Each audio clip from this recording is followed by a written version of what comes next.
Good morning. I'm honored on behalf of NASA to welcome you to SpaceCom. Thank you for being here and for your participation. The theme for this year's conference is Where Integration Ignites Innovation. That theme is well aligned with the bold goals NASA has set in both low Earth orbit and at the Moon, and as we look ahead to Mars. Our future in space requires the best of everyone working together. Whether it's companies coming together for innovative collaborations to address technical challenges, or spacefaring nations uniting with a shared set of values like with the Artemis Accords, strong partnerships are necessary for advancing our shared goals in space. With NASA's low Earth orbit microgravity strategy, the agency will lead the next generation of human presence in low Earth orbit to advance microgravity science, technology, and exploration. With the agency's Moon to Mars strategy, NASA has created a blueprint for responsible, sustained human presence and exploration throughout the solar system. Why are we engaged in these efforts? Our activities in LEO and beyond provide benefits to humanity through science, national posture, and inspiration. From a science perspective, experiments in microgravity advance our knowledge in ways that are simply not possible under Earth's gravity. Our investigations in deep space, on the Moon, and on Mars will enhance our understanding of the universe and our place in it. What about national posture? There are both economic and international dimensions to national posture. What is done, how it's accomplished, and who participates in our scientific and exploration efforts affect our world, quality of life, and humanity's future. And inspiration. Audacious challenges motivate current and future generations to contribute to our mission to explore the unknown in air and space. Integration was essential to the formulation of these strategies within NASA and with our industry, academic, and international partners. With both of these strategies, we've described our guiding vision and outlined our goals and objectives in detail so that our partners can see where their expertise fits into the roadmap. And so partners can see where they will need to integrate with other functions or where opportunities exist for new collaborations. Consultation and feedback have been critical to developing these strategies, and input from partners will remain important to ensure our plans stay aligned with our stakeholders, both inside and outside the agency. We recognize that new technologies and capabilities will come online, and we may evolve our strategy with adjustments based on the advancements we see. Partners are vital to this effort, not only because it will take all of us working together to achieve it, but also because we're building a new space economy in LEO, as well as at the Moon. NASA's investments and efforts have been a catalyst for the growing space economy and expanding industry offerings that we see today. Industry capabilities continue to grow, as do the business opportunities, and we need innovative approaches to new technologies as well as new partnerships. A future space economy lays ahead in which U.S. industry and international partners can maintain a continuous heartbeat in LEO and a continuous robotic and human presence on the lunar surface, and where NASA is one of many users. Every year, we move closer to achieving our goals, whether in the form of test flights, hardware production, contract awards, or new partnerships. We are going, and yet we have work ahead. How will you help advance our shared goals this year? This gathering and others like it foster important exchanges that help bridge technology gaps and ignite new collaborations. Thank you for your presence and your contributions.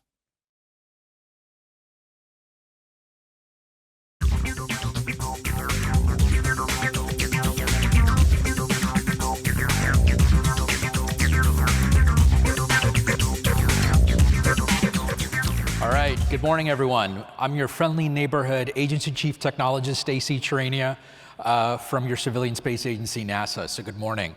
Always great to be back in Florida. I was here the last part of last year and the beginning of this year, and I think since I've been in Florida, I've probably seen 4 rocket launches, 2 lunar landers going to the moon, a brand new launch vehicle, and additional satellites going to space for commercial telecom purposes. So it's been an incredible time I've had over the last month here in Florida. I'm actually coming back from West Texas, where yesterday I almost saw a New Shepard launch of more than 17 NASA suborbital research payloads, and they're going to try that again in a few days, so look for that. So it's a great time in the space industry, a great time in terms of the missions we're looking at the agency with all of you, a very interesting time in terms of tech maturation activities across the board from our industrial partners, academia, et cetera. I appreciate our leader, Jim Free, giving you opening remarks, and I'm going to expand upon some of the topics that Jim brought up in his opening remarks in terms of partnerships, collaborations, technology gaps, et cetera. It's an interesting time at the agency, and my job is to think about accelerating innovation. That's what I think about. There's people focused on the missions at hand.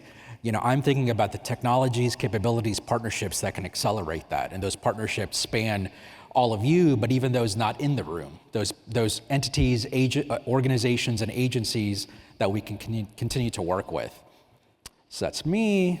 As I talk about the agency, I talk about understanding us and our missions and our needs and our technologies. And there's a saying I've been using publicly: if you don't talk to 10 people at NASA, you're not talking to NASA. And what I mean by that is there's people in the directorates, at the centers, technologists at the forefront, people looking at the strategy, people looking at policy, people looking at the international partnerships. And you've got to look at all of that in terms of the desires, capabilities, strategies, missions. And I first start off with our mission directorates, from aeronautics to space technology, to exploration systems, to mission operations, and science mission director, plus mission support, which supports all of these.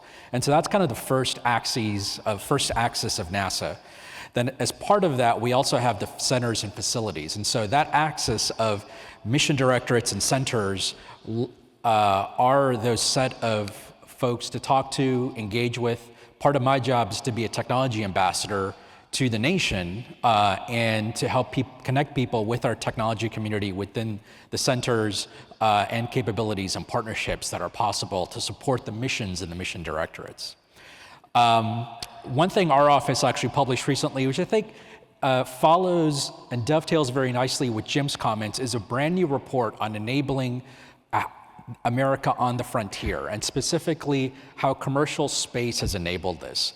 The commercial space story, and have been part of it before I came to NASA for about 20 years, is not just a 5-year story, it's not a 10-year story, it's a multi-decade story of public-private partnerships. And we were interested in talking about that history of that collaboration between industry and NASA. And so we just published this late last year in December, and it tells that story of investments, technologies, collaborations that span even before the Commercial Orbital Transportation Services Program, COTS, and to prior decades of that collaboration. And so I think that's a really great story synopsis of this commercial space journey that we've been on for multiple decades, and to document that. So that, I think I would highlight that to Jim's comments in terms of this partnership activity. As some of you know, the other thing is the tactical interactions with the agency. And beyond just the directorates and the centers, there are partnerships that I encourage people to use. We've got hundreds and thousands of domestic and international partnership agreements and different types. And I encourage people to work with NASA using reimbursable Space Act agreements, non-reimbursable Space Act agreements, loans of equipment, et cetera. Beyond just solicitations and RFPs that you all are tracking, obviously, work with us, work with the technologists at the centers that I work with and represent to engage in these collaborations. There's all sorts of technologies in the agency that you can leverage, all sorts of capabilities that you can partner with, and this kind of represents both the data of all those partnerships. In terms of that, here's some QR codes. So this is a somewhat QR code heavy presentation, but there's our different websites that we offer. There's ambassadors of technology, which I call the NASA Center Chief Technologist. So I'm the agency chief technologist at headquarters, but the folks that support me are spanned across the NASA centers at JPL, and there are your frontline folks to talk to in terms of the technologies at the centers and at JPL and how you could collaborate. The other thing I talk about is a website called TechPort, and that's the upper right-hand QR code, which is an online database that you can search right now of hundreds and thousands of NASA technologies. So you're thinking about what are some early stage technologies the agency is investing in. We actually have a database that we're updating constantly with new projects, from early stage innovations to SBIR, STTR, and so that's a very good database for all of you to look at technologies that you could leverage. And then actually last year, I was at the AIAA Ascend conference and actually did a 2-hour roundtable with myself and all the NASA Center Chief Technologists, and that's a link to the YouTube video where for the first hour, I actually had all of them spend a few minutes center by center to talk about the core competencies at each of the NASA centers. So for those of you who want to understand what the collaborations possible at each center, that's actually a pretty good YouTube video to watch in terms of the first hour, to kind of do instead of spending all your travel budgets going to all the centers in 1 hour, we've synthesized that with all the center chiefs. So I think that's a pretty good video. Going back to Jim's comments about the why, and we spent a little bit of time intellectually over the last few years to synthesize this, and it was really cool to come into NASA 2 years ago, and the agency had actually put down on paper kind of maybe things that we had known intellectually of the whys of why we do human and robotic space exploration, and that's the science, national posture, inspiration pillars that Jim talked about. And we've decomposed these into 63 objectives. So as I tell people, as you look at the technologies and capabilities you've got and you are offering to the government and public-private partnerships, think in these 3 pillars and how your technologies can help in your capabilities. And so obviously science, national posture, and that decomposes both into the economic impact of what we're doing as well as strategic international impact of what we're doing relative to the globe, and then inspiration, which I'm also thinking about of how, as we're doing the Artemis programs, how do we inspire the next generations? And so there's a lot of efforts in all 3 of these areas. Part of my thinking is how can I work in some of the other objectives that make up these 3 pillars. There's a lot going on at NASA, a lot of missions going on. And as Jim likes to talk about, we need to retain and maintain mission focus, but also I think about the innovations that can accelerate those missions.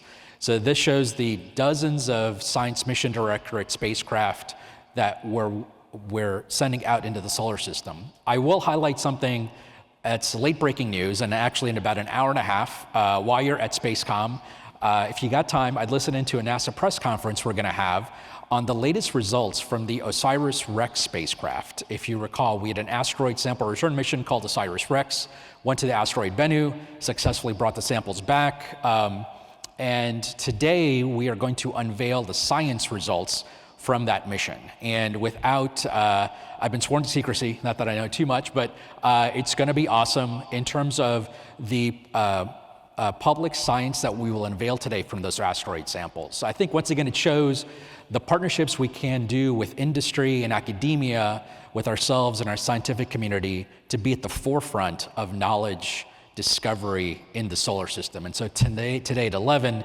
a.m., our Science Mission Directorate Associate Administrator, Nikki Fox, along with others, will unveil these science results, which is gonna be a great day for the agency, our science community, and our partners. We're also doing a lot in terms of the moon, and those span multiple missions and various segments of our exploration campaign.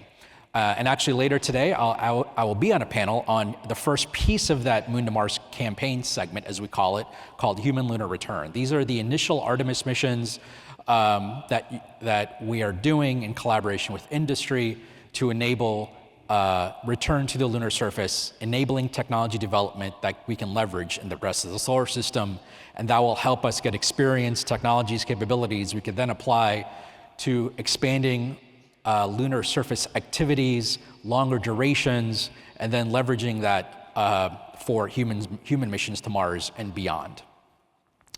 Something I talk about is as agency chief technologist. I'm the 5th chief technologist at the agency since Dr. Bobby Braun, who was the first chief technologist 15, 20 years ago. So there's been 5 of us, and each of us is kind of like Doctor Who, as I say. Each of us is a little bit different, and every few years there's a new one coming in, and kind of a regeneration. So I'm the 5th incarnation of the agency chief technologist, maybe a little bit different than some of the others, and I've instituted an annual process to understand what we're investing in, and I call that TARDIS in terms of our technology inventory analytics study process. So we look at and gather, and our office does, from all the mission directorates, what they're investing in relative to low TRL technologies, and try to synthesize that. So our Space Technology Mission Directorate, which is over $1 billion in space technology, is not the only technology investment we have at the agency. So this includes technology that you may be familiar with, but there's technology developments in Exploration Systems Mission Directorate, Science Mission Directorate, et cetera. And so of our $25 billion budget, a minimum floor that we've identified of tech investment is this 2.4 billion, separate from technology investments we might have directly in the programs, like for instance in the Human Landing System or Lunar Terrain Vehicle. So this is kind of a floor, but of our budget, overall budget, about 10% roughly, as we've been identifying it at our office, is for these lower TRL advanced technologies across the mission directorates, including our Aeronautics Research Mission Directorate. I think my job as a chief technologist is to do this kind of analysis for our senior leadership on an annual basis, and so I've instituted that last year, and we'll continue to do that this year. The other thing I talk to our communities about is what are our challenges, our tech challenges, and those tech challenges span those mission directorates that I mentioned.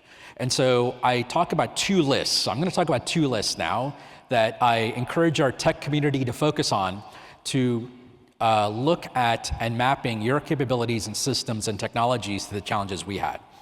So this has been kind of cool. Over the last 2 years, the agency has embarked and published for all of you our technology challenges. And the first one of these is from our Space Technology Mission Directorate. And some of you may know about this because you probably contributed to the inputs that we asked of the community in terms of our technology shortfalls. So our Space Technology Mission Directorate had over 800 technology shortfalls. They synthesized that to about 180, then asked for stakeholder input on those 180. And then we have published the rankings of that shortfall process here. And so you can go in and see the, how the 180 plus technologies ranked.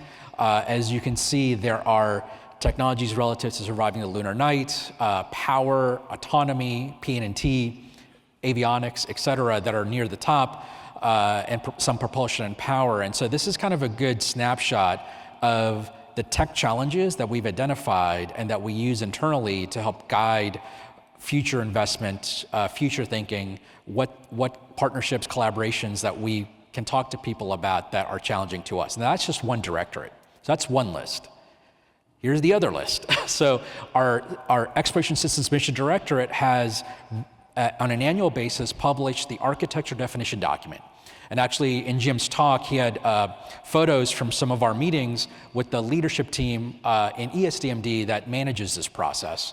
And so in December, we published the latest version of the architecture definition document.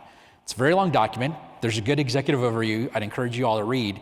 The other thing this QR code will take you to will be several white papers. And so I actually encourage people to read those white papers because they're written in more layman kind of language for people to easily understand in a few pages certain parts of our Artemis architecture, like why NRHO, why the South Pole, various Mars questions we're thinking about. So I'd encourage you to read those white papers. And in addition, in December, we published the white paper on a major Mars decision we had in terms of baselining fission surface power as the primary power source for future human Mars missions at about a minimum threshold of 10 kilowatts.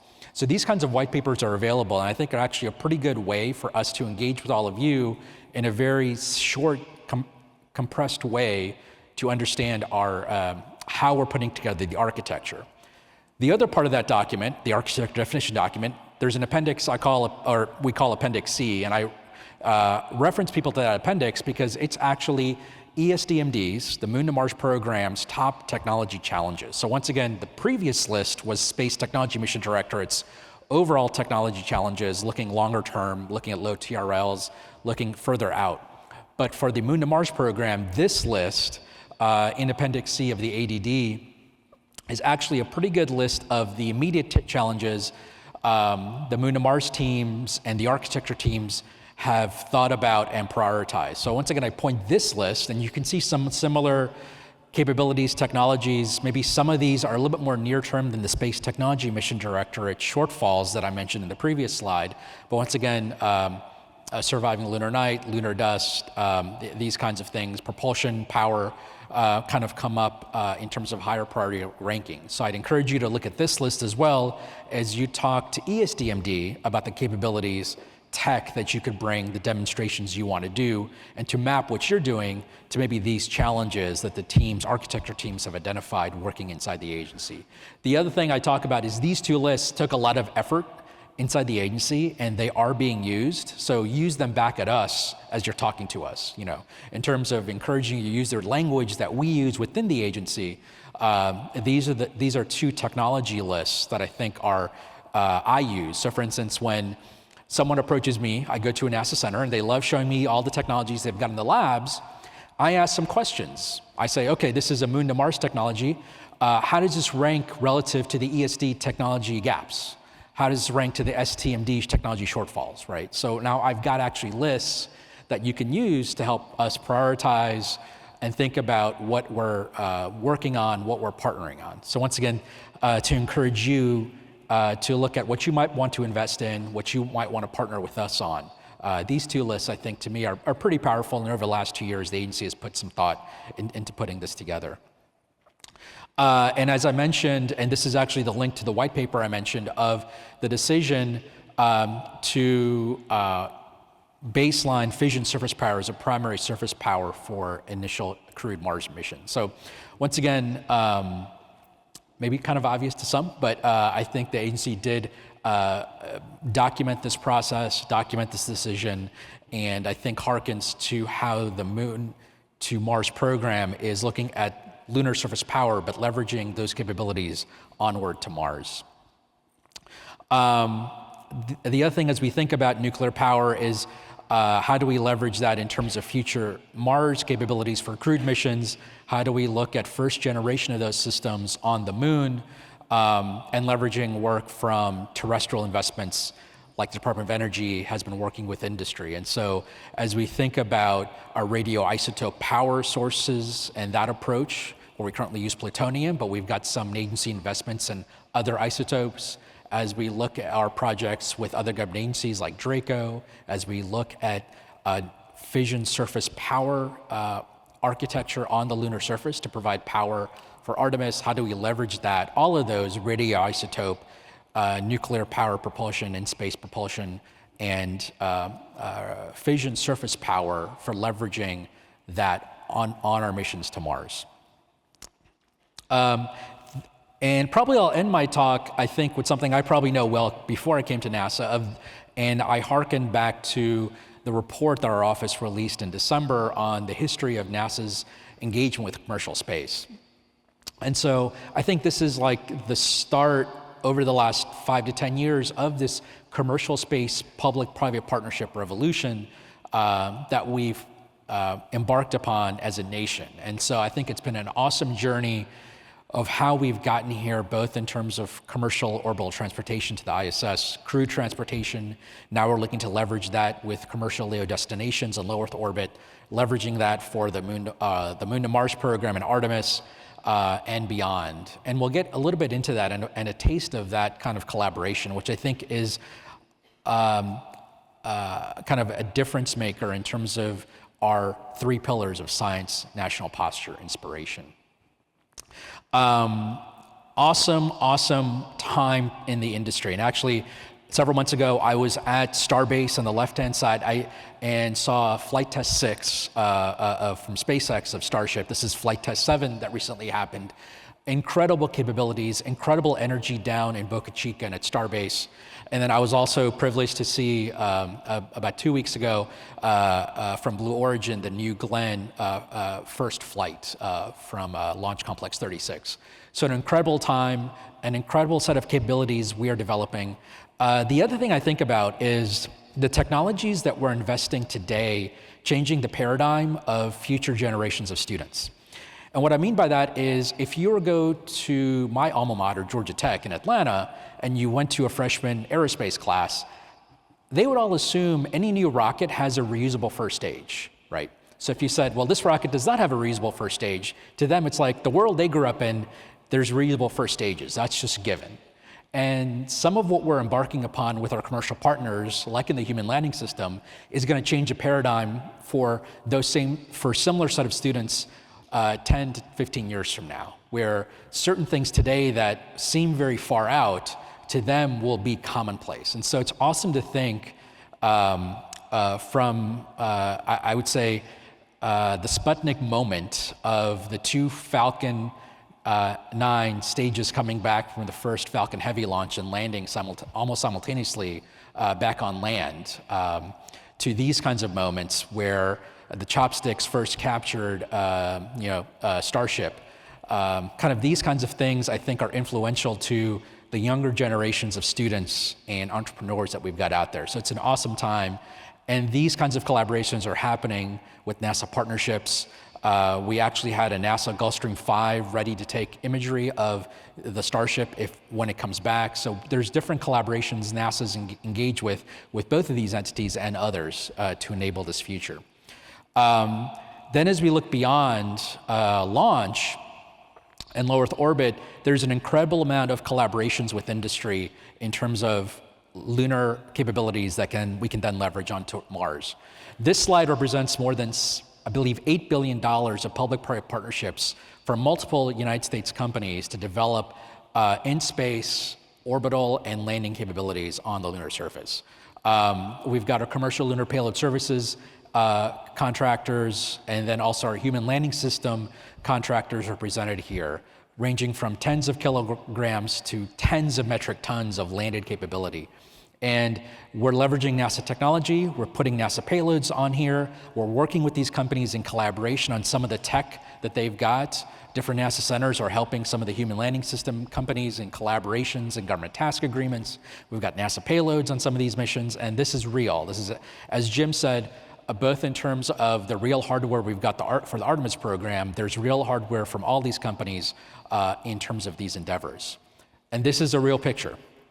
So these represent some of those companies and some of those capabilities. I actually saw the Firefly launch on the upper right-hand side a few weeks ago, but this represents both Astrobotic, Intuitive Machines, and Firefly, United States companies with NASA payloads on board, maturing technologies, and advancing their capabilities.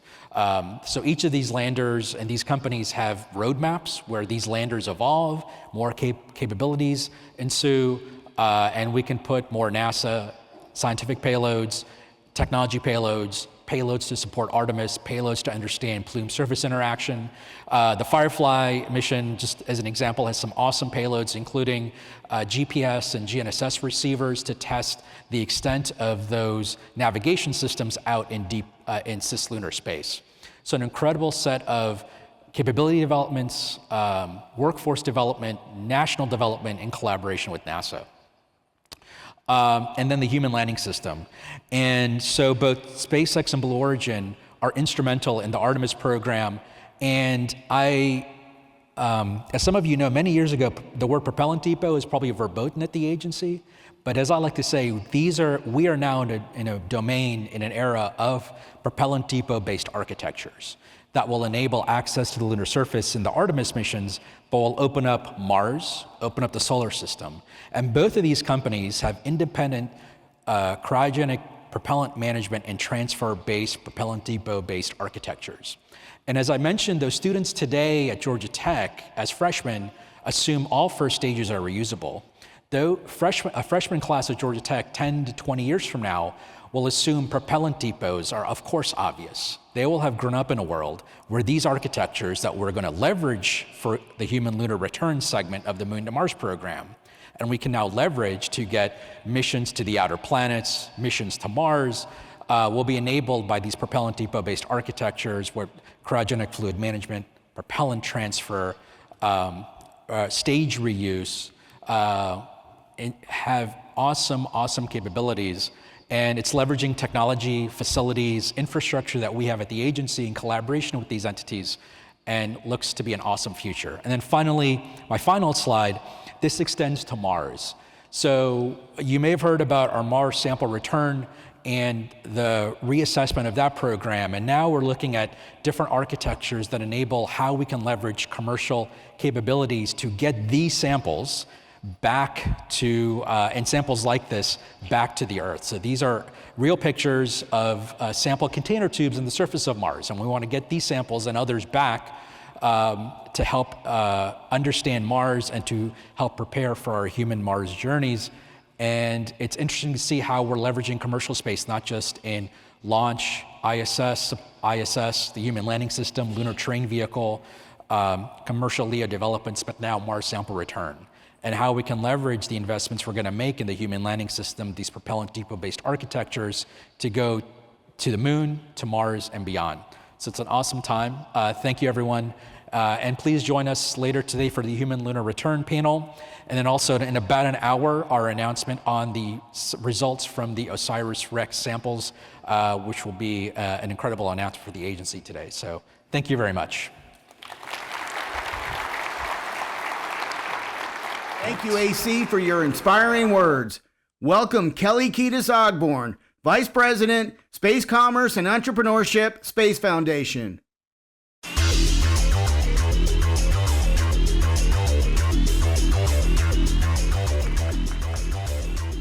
Well, good morning, everyone. It's an absolute honor to be with you all today as we continue these conversations that are really critical to our industry's growth. The wonderful thing for me about this audience is that I don't have to convince any of you about the value and impact of space. You know it, you feel it, you live it. And there has never been a time where there has been more interest, activity, or engagement in the global space ecosystem. And every day, we are seeing new companies, countries, and capabilities joining our industry and in many ways redefining the landscape as we know it.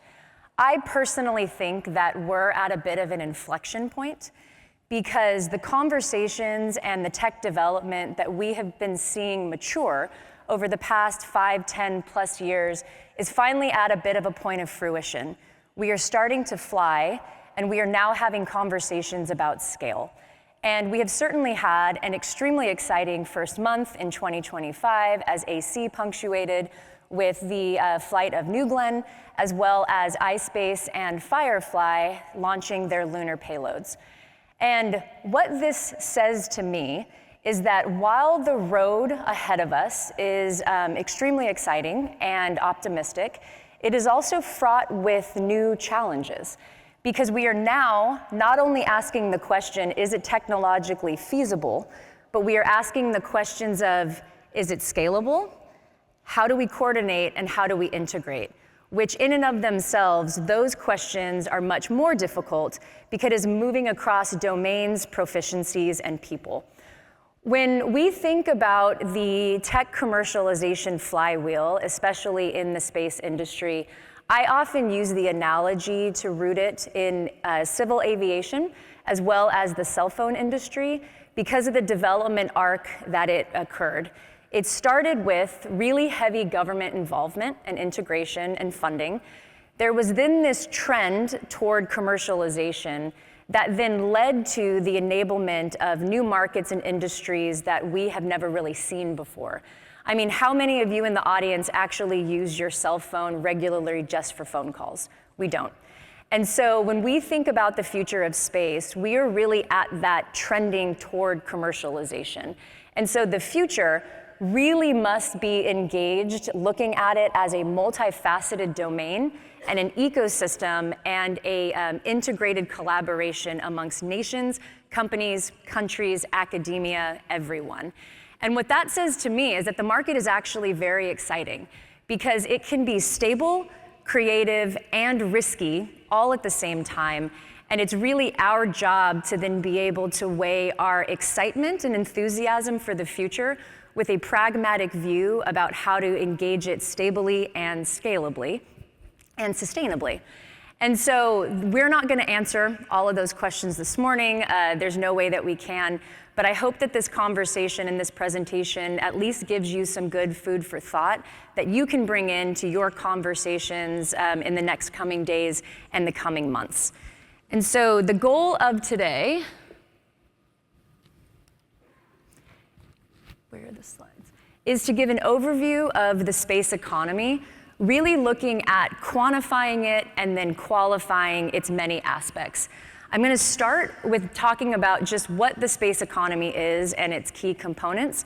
There are a lot of misnomers and ways that people count it and calculate it, so we'll talk about that. And then we'll flow into a bit of where we are located in this moment in time. I like to call it the Apollo era versus the era of Artemis. We'll quickly touch upon space economy drivers, and then where I really want to focus and end are looking at these macro trends and considerations for growth. So the global space economy has many, many projections because fueled with this optimism and tech development. And really it's located and lands anywhere with a projection between 1 to 4 trillion by the year 2040. We conservatively at the Space Foundation think that by the year 2027, we will reach about $772 billion. And if you look at the location of the space economy now, we're actually not that far off. So the Space Foundation publishes a quarterly report, it's called the Space Report, and in July, we put out our quantification for the space economy. The numbers that you see in 2025 is actually the totality of the 2023 year. We are currently calculating the 2024 year, and that number will release in July of this year. But what we saw over 2023 was a 7.4% growth in the industry, which gave us the number in 2024 of $570 billion. That $570 billion, if you just want to take a guess, how much of that do you think is commercial revenue? Just go ahead and throw it out. Anybody? 80, 90%, you're close. It's 78%. So 78% commercial revenue, 22% global government spending. And the global government spending is made up of 54 different countries, and we will get into that in a future slide. But it's really important to show that push-pull of commercial really leading the way in spurring this economic generosity that we're seeing. And then the number on the far end of the screen of the 80 global space programs. So what that number indicates are countries that either have a space agency or have some sort of space office that they have lent. There is an occurring trend across the globe of trade enterprises and trade offices that are part of governments that are now creating space offices because they realized if they didn't have a space strategy, they need a space strategy yesterday. And so they're starting to pinpoint at least a czar that's focused on the economic impact. So let's get into a little bit about the commercial revenue subsectors. I'm sure that's what you are most interested in. So the way that we quantify this is we look at 11 different subsectors across the industry that are really driving its growth. And the easiest way to look at this slide is on the left-hand side. These are things that enable space. So these are the classic elements that we think of when we think about space. So satellite launch, satellite manufacturing, insurance premiums, ground stations, space situational awareness, on-orbit servicing, and then commercial human spaceflight is a new aspect that we've been tracking over the past couple of years.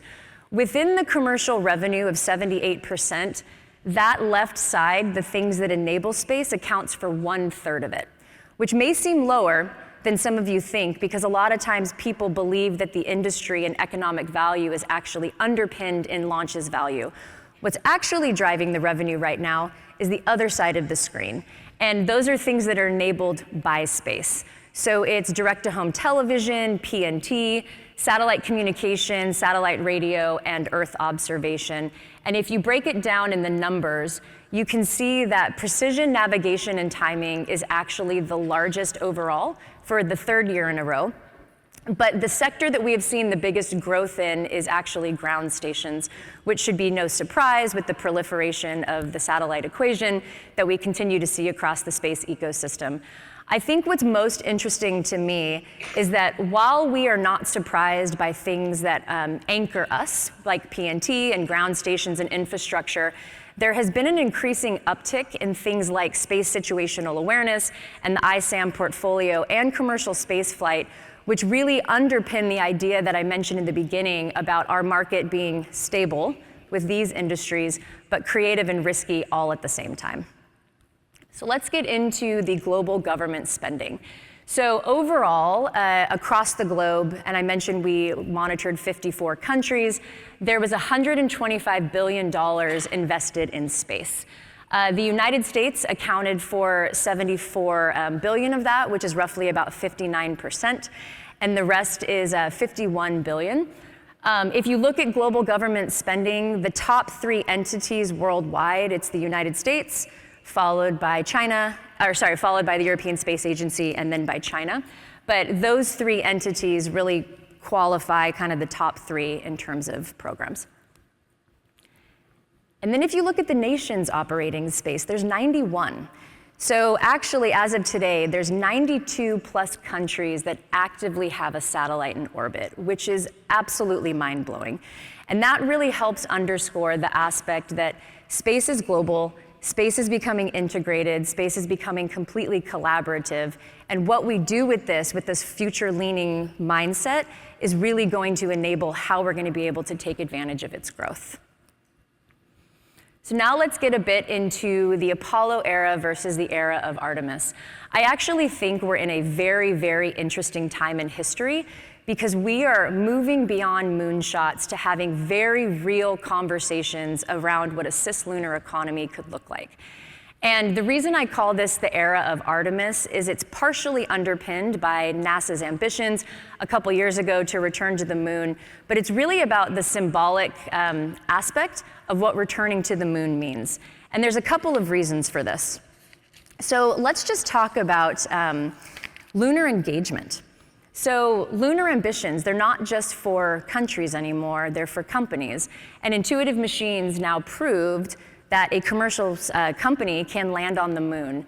China, Russia, and the United States have all announced human missions back to the moon, but there are a slew now of private companies that want to engage in this activity in a very different way.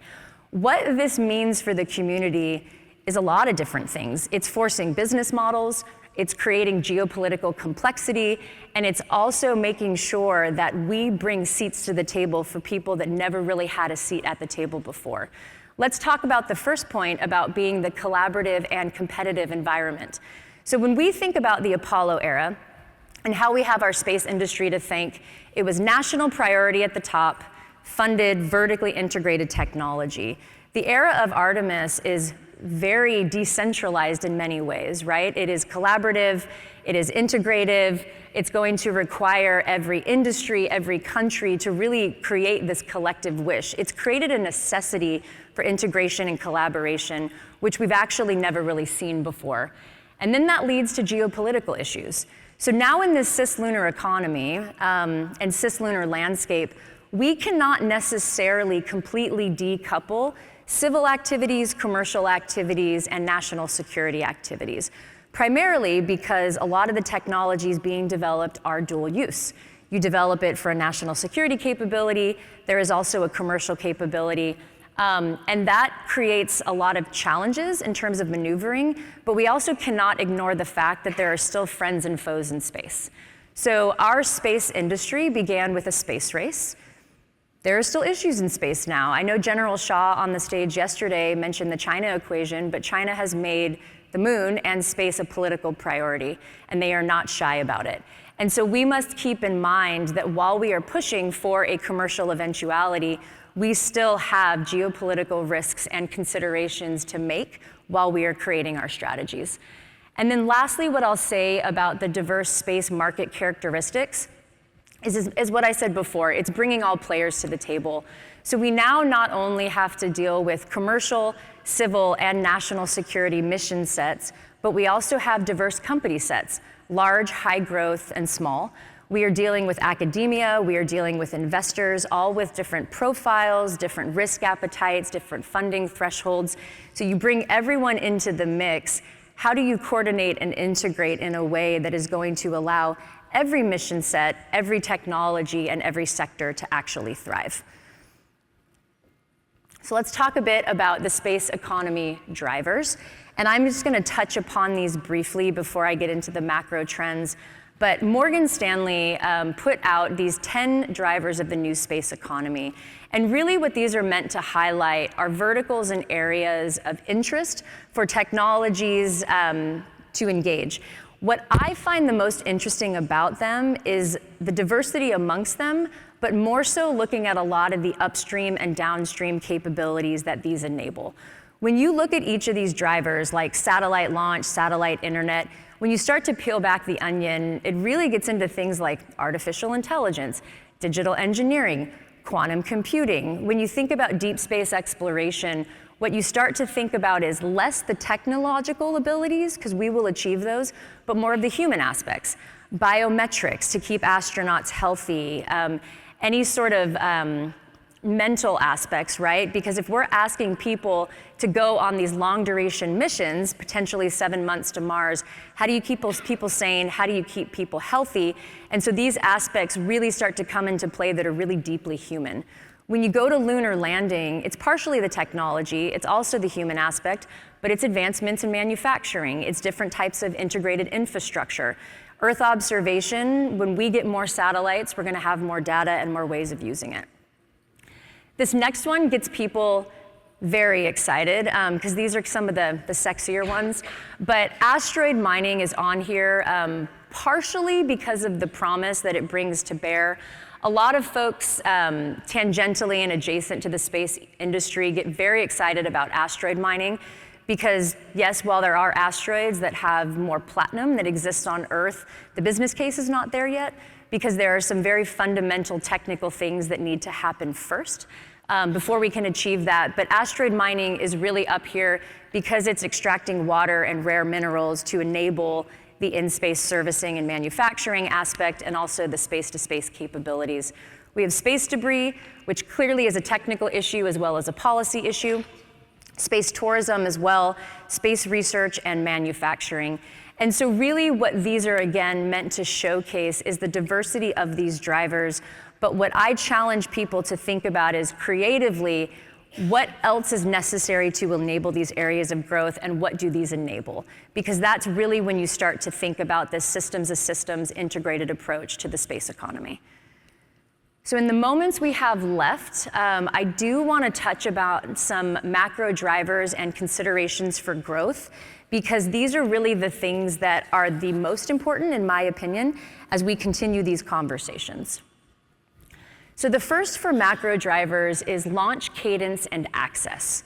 In 2024, there were 263 launch attempts, which really starts to break down into globally a launch once every 34 hours, which is mind-blowing if you think about where we're located now. And there are also many new launch vehicles that are set to have their maiden flight in 2025. What this will enable is truly incredible. So we have been waiting for a very long time for the LEO economy to unlock because you have to have reliable, routine access to space. We are now at the precipice of being able to achieve that. Couple that with commercial space stations that will be coming online soon, and everyday citizens are now going to have access to space and be able to utilize space in ways that they have never been able to do before. That is going to unlock new markets in pharmaceuticals, manufacturing, biometrics, I mean, you name it. I think that in 5 years, we're going to look back and be able to count maybe 10 that we've expected, but be able to see more on the horizon. But what we do with this as responsible stewards of space is really, really critical. And really the main thing here is that we need to ensure that access remains reliable. And now look at tech advancements. I'm sure a lot of the conversations yesterday were touching on this, but artificial intelligence, for example, is a really critical aspect that's coming into the space conversation. I know Ryan mentioned on the stage this morning that they're going to have now a separate conversation about artificial intelligence. But with all of the satellites that are coming online, we conservatively believe by the year 2035, there will be more than 50,000 satellites in orbit. Artificial intelligence is now being used to keep up with the demand of design, manufacture, and a lot of the mission operations. Digital twinning, same thing. If we are going to be doing these mission planning on the lunar surface and beyond, how do we actually plan for that in a conservative way to make smart, calculated risks? So the acceleration of technology across the board is really changing the landscape of opportunity. Diversity of players. So I touched upon this at the beginning, just this cabal of people that we have engaged now, but more opportunity means more players, and it also means more complexity. But I think that the real opportunity in the ecosystem is to enable the next generation players to come to the table. One thing that is really exciting about the way that our industry is evolving is that success in one technical vertical will enable market growth in another. And so being able to have coordinated conversations that are all future leaning and oriented is going to be really critical to its growth. Shifting business models. So how many of you have heard space as a service? It's a very, very common conversation that's now happening, which is really critical, is particularly in LEO, and more companies are now considering that space as a service model. What's also really interesting with NASA in certain aspects is they are now moving less from a developer and more to a customer. And we are starting to see this with commercial space stations, where they are now enabling commercial companies to build, own, and operate their own spacecraft, where they then are one of many customer sets within this ecosystem. That is a very different dynamic than we have been engaging with in the past 60 years. And then market confidence, I think, is a really critical one. So there was a lot of heartburn in the space community about the SPAC boom and bust that happened in 2021. 2021 was a bit of a year of euphoria in terms of investment, and then the past couple of years, we have really taken a dive. Market confidence has now returned. So in 2024, there was $26 billion of private investment invested into space, and in 2023, there was 12.5. So that doubled in 1 year, which is incredible. And what we do with that confidence is really the next piece, because investors are now more savvy on what they are investing in. Space is not necessarily the gamble that it was once seen as.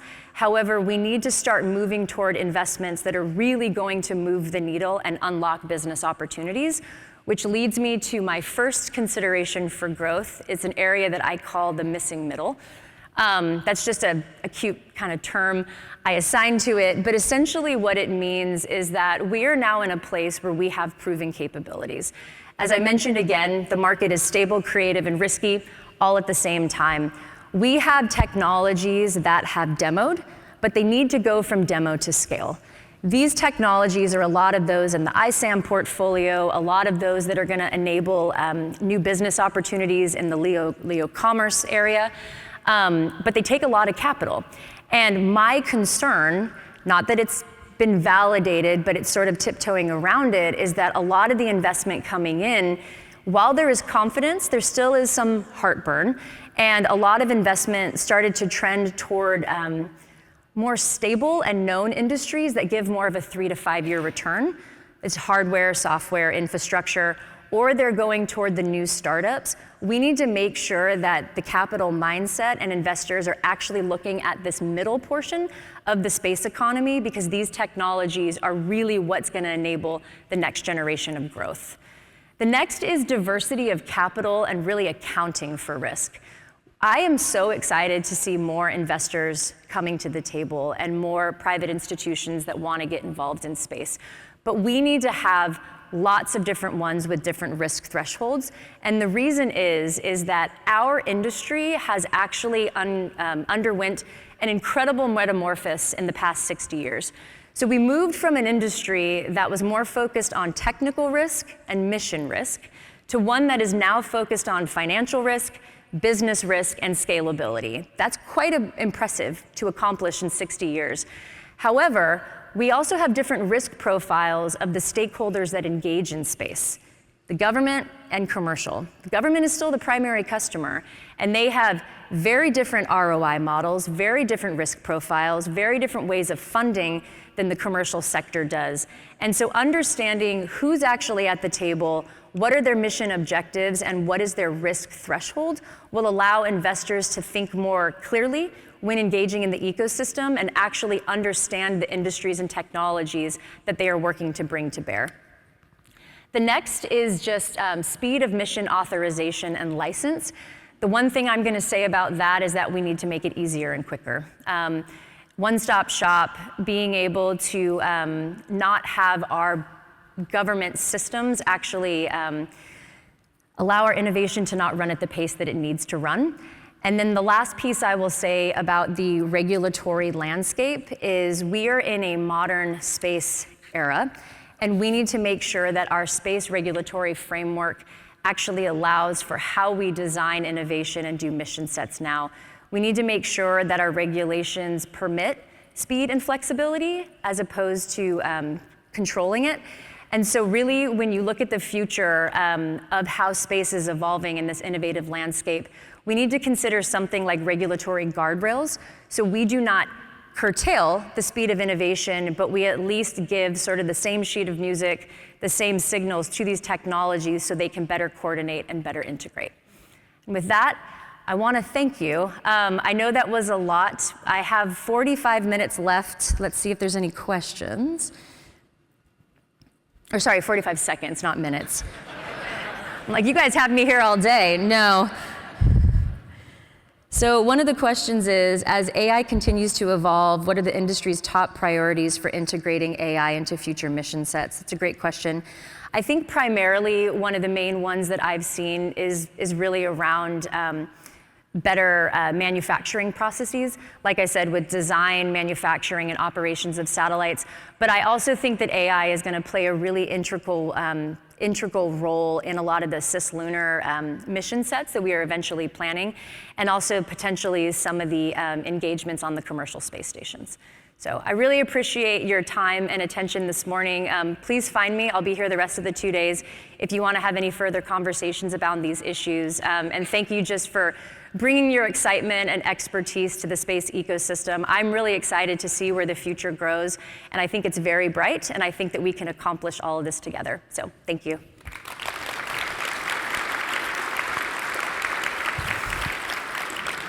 Thank you, Kelly, for your valuable insights. Welcome, Debra Facktor, Head of U.S. Space Systems, Airbus U.S. Space and Defense Incorporated.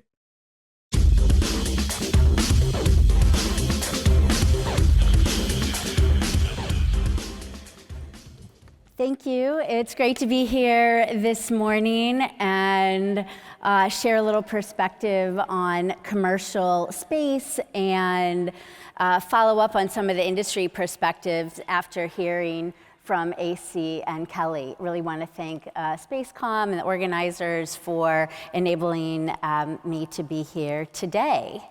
So let's see if we can get my slides started here. Taking the theme of integration, meeting, innovation is really a little story about Airbus U.S. And I'll try to make this not a full advertisement for what Airbus is doing in the U.S., but weave in some of the themes about international collaboration, U.S. national security, investments from an industry perspective, as well as some of the innovation that we are doing at Airbus. So in the U.S., Airbus U.S. operates as a U.S. entity. We have a foreign parent, but there's been a governance since really after World War II about industrial organizations who are part of our allied and partnerships for the good guys, if you will. And when you're in country, you operate under certain governance. We are governed by the Defense Counterintelligence Security Agency, which looks at our structure, our board members, our clearances, things like that. And this really enables us to operate as a U.S. company inside of the U.S. with our own investments and manufacturing areas. Kind of the focus that I have in my portfolio includes, the first one is around satellites, and I will share a little bit more about that. As many of you know, Airbus builds satellites. We build airplanes too. That's a different part of the company. I also have some geospatial intelligence analysis and exploration work with a team in Houston that is supporting more of our international collaboration on space station, the Artemis program, and StarLab, as well as some space products, mostly led by Laser Communications and our TSAT subsidiary. So in the U.S., more broadly, the way that we're organized, we have our U.S. Space and Defense Company, we have Airbus Americas, which focuses on commercial airplanes, relationships with Delta and JetBlue and other U.S. And North American airlines, and we also have some military helicopters and military aircraft organizations as well. We're headquartered in Arlington, Virginia. Focus of my activities is right here on the Space Coast in Merritt Island, and then other areas across the country. Mobile is huge. That's where the Airbus A320, 321, 319 lines are, and next door to that, an MRO facility for our military aircraft, such as the C-295.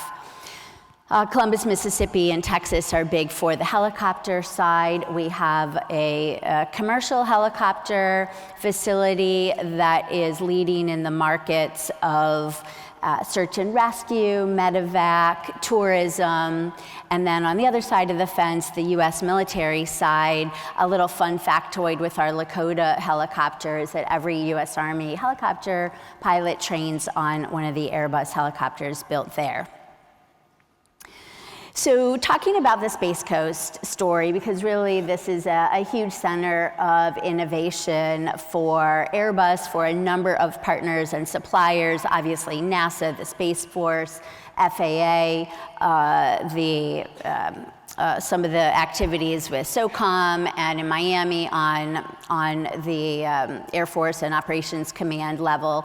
But here in Florida, back in 2015, 2016, Airbus and OneWeb partnered to build the satellites for the OneWeb telecommunication constellation.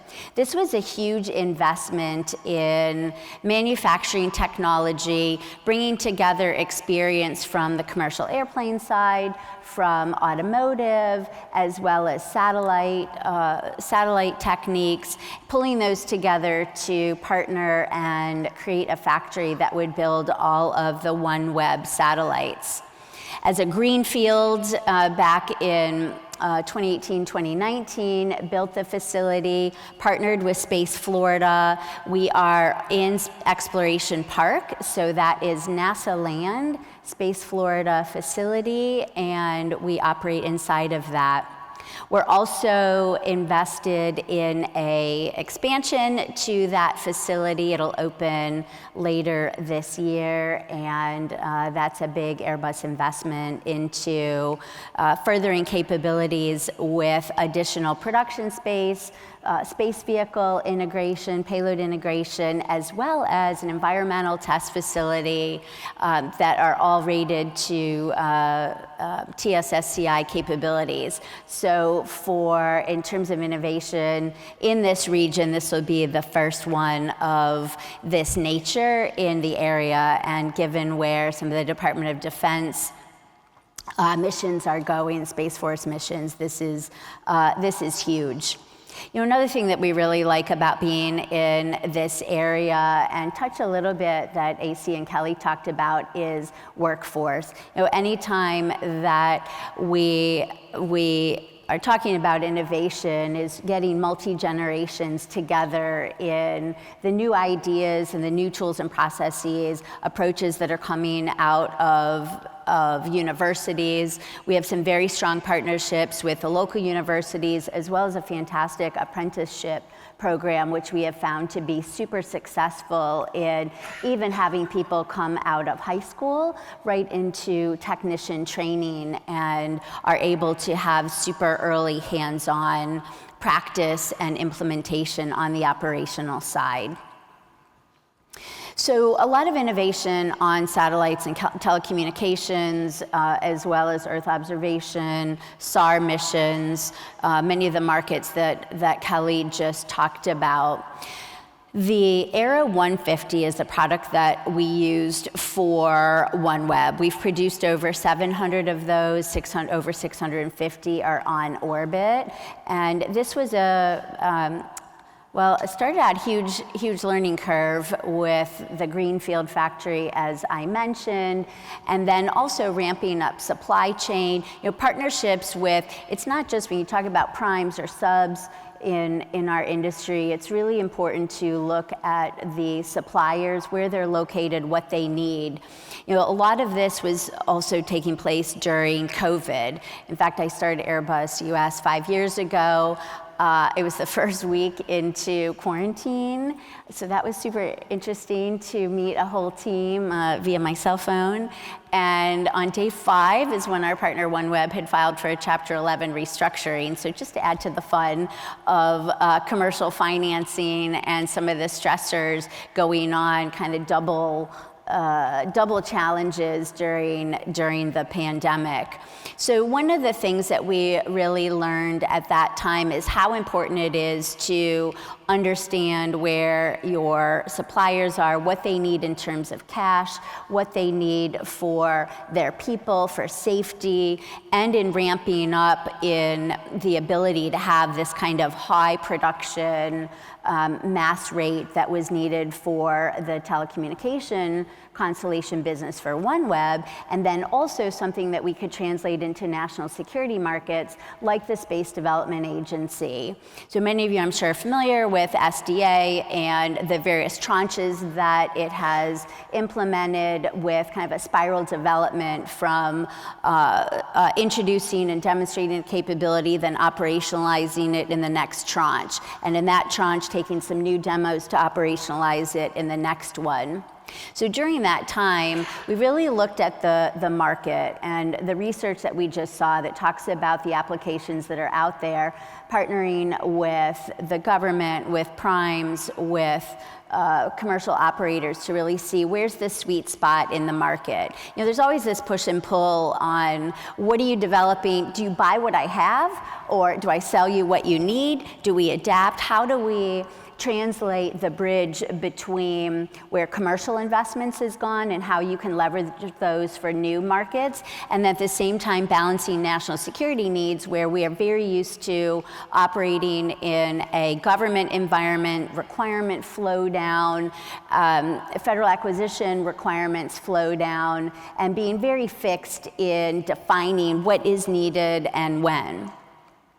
What we've seen a lot really over the past 20 years, but particularly I'll talk about the satellite side in the past 5 years-ish, is to say, there's a recognition that there's a lot of capability that the commercial industry has invested in, and how can we be a little bit more flexible in adapting to those requirements and saying, well, here's what I have, how can we use it in a new way? AC touched on some of the early work in commercial crew and cargo replenishment. That activity for NASA to transition to using commercial capabilities, believe it or not, started in 1999, of the ideas of taking commercial capability. And in fact, when I was at Kistler Aerospace back then, we did the first unsolicited proposal to NASA that said maybe there's another way that we could do commercial crew and cargo for the space station. What if you have a problem with the shuttle? What if you have a problem with the Russian Soyuz? Both of those came to manifest themselves later, and along other set of exchange of technologies, people, contract mechanisms to really make a change. So today is the example from my own company is developing a product, evolving to the Aero 450, a little bit larger, that met the sweet spot, if you will, of multiple applications from communication, obviously taking the OneWeb telecom experience, as well as Earth observation, sensing missions, weather, position navigation and timing, etc. We're building over 130 satellites here now. Northrop Grumman is our prime, and these are the satellites both for Tranche 1 transport layer communications, Tranche 1 tracking layer, as well as Tranche 2 transport layer. So a lot of things going on, kind of demonstrating the flexibility for multiple markets and applications and taking the same commercial investment. There's still a lot of challenges when you talk about contracting mechanisms and requirements flow down. I'm really glad AC touched on the flexible contracting mechanisms that NASA has always used through their Space Act agreements. And then we have DARPA and SDA and others increasingly using what many of you know as other transaction agreements, which allows to have a little more flexibility to meet the mission, still have the same integrity that we are expecting of our national security missions, but also finding ways to be a little more friendly, if you will, in inviting in non-traditional partners and enabling them to do what they do best, bring the innovation, and then see where you can layer in things like cyber protection, I'll use as an example. Everybody wants to be cyberspace, even if you're doing a commercial activity, to make sure that we are protecting against the threats. Manufacturing and industrial agility is another part of how we respond to new markets. On the commercial side, we have a commercial entity. Their goal is provide a product or service to their customers and make money from it. So time is money. You get your capabilities up, you can contract with your customers, they can use it, and the more they're paying for that services, let's say on the telecommunication side, the better. Same thing on the military side. The threats are high, the schedules are really critical, and particularly using the example of Space Development Agency again, schedule is king. There's the saying that if schedule is your metric, perfectly done late fails. Okay done on time may work, and work with the capability that you have. We see this a lot in the special operations community, particularly thinking of some of the work that they do in Tampa, in SOCOM, of testing out technologies and seeing how you put them to use a little bit earlier on. They may not be perfect, they may not work exactly as you thought, but sophisticated enough to say, let's give it a try while we're working that industrial capability in parallel. Some of the investments that we've made to enable that quicker pace inside of a manufacturing environment, you see here, use of smart tools where we pre-programmed into some of the tools with the exact right torque in the right place at the right time. This also allows training of technicians to get more people with skill sets that maybe have not come directly from the aerospace industry, to teach them through automation, through the tools, through some of the processes to be a little faster. We use different inspection techniques, optical measurements, things that might have taken days to measure by hand that can all be done digitally, and optically today is another area to be faster in. And we also look at techniques where we can decrease the opportunity for human failure just by having the repeatability of processes and an ergonomically friendly way to work with satellites and some of the installation techniques that are not so bespoke. So what you really want to do, we think about operation responsive space, or storing buses on the shelf, combat buses, if you will. Take what you need, put the payload on it, and it's ready to go. Anything we can do to shorten that time frame is helpful for the end user, whether it's commercial or a national security customer. So shifting a bit on the space exploration side, and I loved how Kelly talked about some of the exploration and lunar activities, Mars as being part of our space infrastructure as well, and the opportunities for innovation and collaboration. So the space station obviously has been operating for a long time.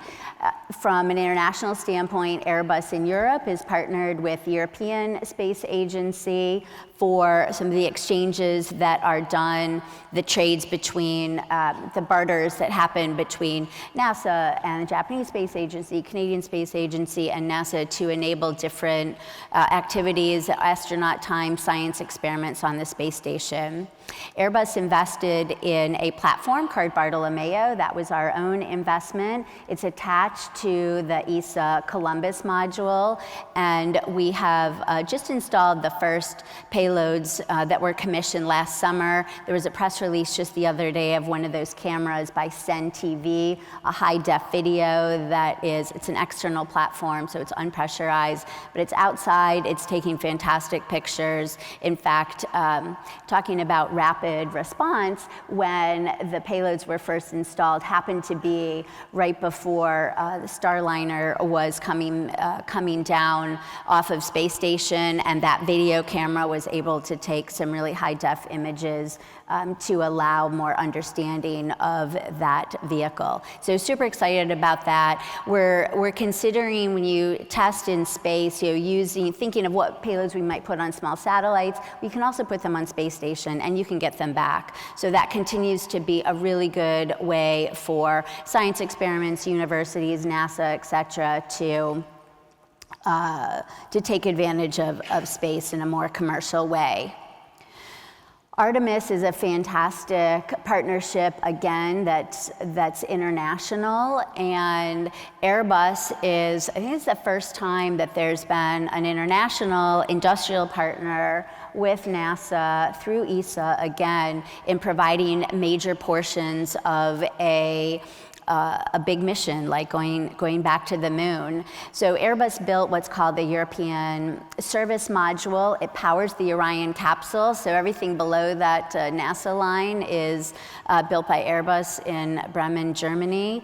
We have a team on site at Lockheed. Some of my team is here in the US, in Denver, that does all the integration and testing for getting ready for ESM to come over to the US. And then of course it's integrated here at the Cape with a collaboration team of NASA and Lockheed and Airbus. But this is a great way to show where commercial investment and innovation comes in, contributes to international partnerships.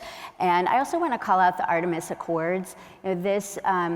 NASA has always been a tool of foreign policy and a way to collaborate in a positive way across multiple countries and to leverage each other's investment where we're bigger and better together, and excited to see those activities continue. So what comes beyond space station and in parallel with exploration out to the moon and Mars is what comes next for a next generation commercial space station. Airbus is partnered with Voyager Technologies in a joint venture called StarLab, and that has a great activity.